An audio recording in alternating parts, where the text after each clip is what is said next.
Bila kita perhatikan, banyak orang-orang Minang mempunyai nama bule dan kebarat-baratan. Ternyata ada alasan di balik fenomena itu. Jadi bagaimana kisahnya, saya akan beberkan di sini. Halo bro, assalamualaikum warahmatullahi wabarakatuh. Kembali lagi dengan saya Dafan Mulifa di Mulifa Channel. Dari mana kita bisa mengetahui asal-usul seseorang? Tentu dari namanya ya kan. Seperti nama Suryadi, Poniman, Sugiem. Hampir bisa dipastikan berasal dari suku Jawa. Sedangkan orang dengan nama akhir Simanjuntak, Panjaitan, Situmorang sudah pasti dari suku Batak atau dari keturunannya. Lalu bagaimana dengan nama seperti Valdo Maldini, Philip Jeffermonte, Jeffrey Nicole, Jeffrey Giovanni, Nikita Willy, Vidi Aldiano, Michael Jeffriando, dan Joe Barhoff? Itu nama teman saya ya, seperti ke Belanda-Belandaan gitu. Apabila mendengar nama tanpa menyaksikan fisik orangnya, Anda mungkin berpikir bahwa mereka adalah orang barat atau orang bule. Padahal kenyataannya tidak. Faktanya mereka semua adalah orang Indonesia. Mereka berasal dari Sumatera Barat. Ya, orang-orang Minang dari Sumatera Barat ya. Mungkin tidak sedikit dari kita heran kenapa orang Minang yang kental dengan adat istiadat dan nuansa Islam malah menggunakan nama layaknya orang barat dari generasi ke generasi. Alasan sebenarnya yang belum banyak orang tahu bahwa pemilihan nama itu terjadi sebagai buntut permasalahan kultural imbas kejadian pemerintah revolusioner Republik Indonesia atau PRRI. Jadi bagaimana bisa? Jadi cerita semula ketika Ahmad Hussein mendeklarasikan pemerintahan tandingan bernama PRRI pada 15 Februari tahun 1958 di Kota Padang. Deklarasi tersebut didasari oleh ketidakpuasan para pejabat militer dan sipil terhadap pemerintahan pusat. Mereka menuntut otonomi daerah dan pembubaran Partai Komunis yang tak sepaham dengan Pancasila. Pengembalian Soekarno kepada konstitusionalnya karena merasa pemerintahan pusat cuek juga terhadap Sumatera Barat yang juga merasa berjasa bagi bangsa dan negara ini. Pemerintah oposisi ini dibarengi pula oleh pembentukan kabinet. Nama-nama terkenal seperti Syafruddin Prawira Negara, Asaad, dan Sumitrojoyo Hadikusumo tercatat masuk dalam kabinet tersebut. Syafruddin didaulat menjadi Perdana Menteri. Lalu dua nama terakhir duduk sebagai menteri. Meski terkandung pesan protes, pemerintah pusat menyikapi PRRI ini secara agresif dan serius sekali. PRRI dianggap sebagai gerakan pemisahan diri dari Indonesia, padahal ini hanya bentuk protes, sehingga harus diselesaikan dengan secara keras.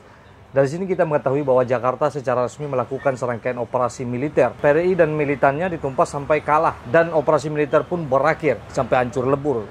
Banyak sekali pasukan datang ke Sumatera Barat ketika itu ya. Namun berakhirnya aksi militer bukan berarti masalah selesai begitu saja. Sejak kejadian itu, Sumatera Barat digambarkan oleh pemerintah pusat sebagai provinsi yang arogan dan pemberontak. Akibatnya pemerintah pusat menaruh perhatian berlebih kepada kawasan itu dengan cara Jawanisasi, mengirim banyak militer dan pejabat sipil dari Jawa ke Tanah Minang. Masuknya gelombang militer ke Tanah Minang berujung pada sikap represif dan militeristik yang mendorong warga Sumatera Barat menyesuaikan pola yang diterapkan militer dan pemerintahan pusat.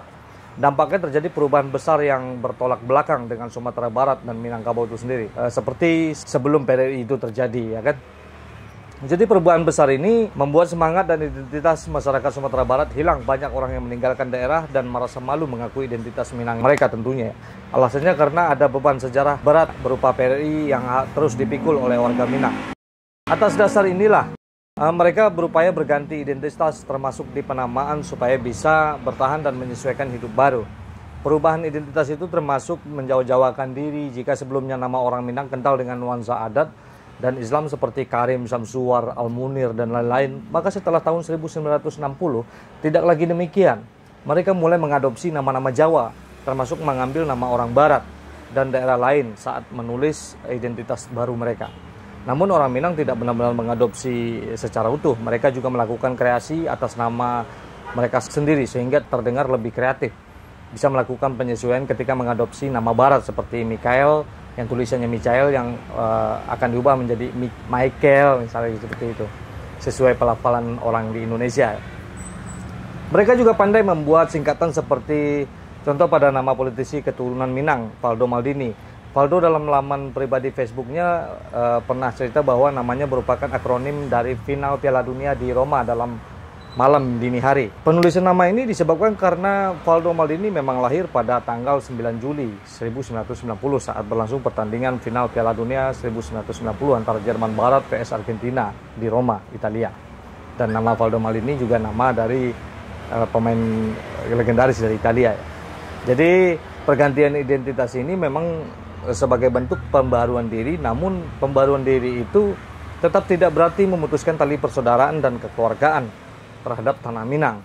Meski dipantik oleh PRI yang sebenarnya sudah berlangsung puluhan tahun, penulisan nama orang Minang seperti bule ataupun daerah lain terus berlangsung lintas generasi hingga kini. Yang tadinya kejauh-jauhan semakin berubah dan kini menjadi nama-nama yang unik seperti ada sastra, seperti nama-nama perempuan ada Keisa, ada nanti berubah lagi dengan nama-nama ya pokoknya kebulian Belanda, Rusia dan lain-lain.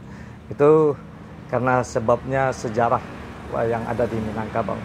Oke, mungkin ini bisa membuat sedikit wawasan dan kita sesama belajar, dan itulah kenapa orang-orang Minang sekarang ini namanya keren-keren terdengarnya, tidak seperti nama-nama orang di zaman dulu. Oke, seperti biasanya majulah Minangkabau, majulah Indonesia bersama saya Dapan Mulifa, selalu di Mulifa Channel. Assalamualaikum warahmatullahi wabarakatuh.